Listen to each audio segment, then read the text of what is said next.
The fear was that because there are very few checks and balances in the system and the judiciary is not really is not independent, that this would lead to very serious monopolization of power that in a democratic system would concentrate too much powers in the hands of the executive. Mr. Erdogan promised to make the judiciary more credible, more independent and more free. We'll see. But one of the things he promised, and this was under pressure from the opposition, that he would lift the state of emergency. That would be a good test of what we should expect in the new system. Yani faktörleri göz önüne alarak oy verdiğini göster. Azalan milliyetçiliği diyelim artık ona bir tuz biber ektiğini söyleyebiliriz. We'll see the first reactions of the markets. Will they consider this as finally the end of a turbulent period and the Turks having voted for continuity, therefore for stability? Or will they see this continuation of Mr. Erdogan's policies, which the markets determined to be rather erratic in the past month or so?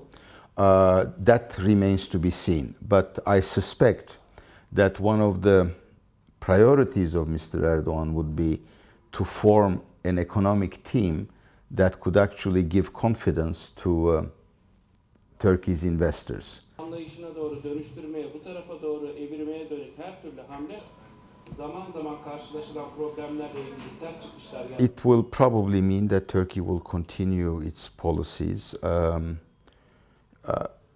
The fight against terrorism in this particular context doesn't mean just fighting the PKK within the country, but also taking the fight to Syria and to Iraq. Currently, Turkey has troops within Syria, and right before the elections were held, there were attacks against the PKK headquarters in Kandil Mountains in northern Iraq. I suspect that this will continue. The big question will be whether or not there will be a new opening towards Turkey's Western allies. A good test of that might very well be the NATO summit that's coming in about 2 weeks' time in Brussels.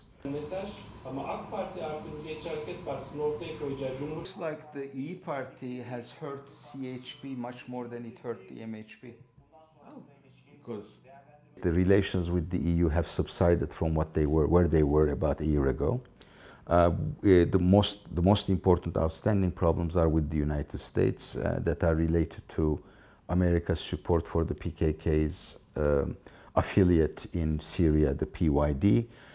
It has to do with the American complaints about Turkey desiring to buy S-400 anti-aircraft missiles from Russia, and there are threats being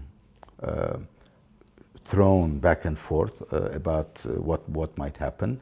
But I would, or under normal circumstances, I would expect a cooling off period.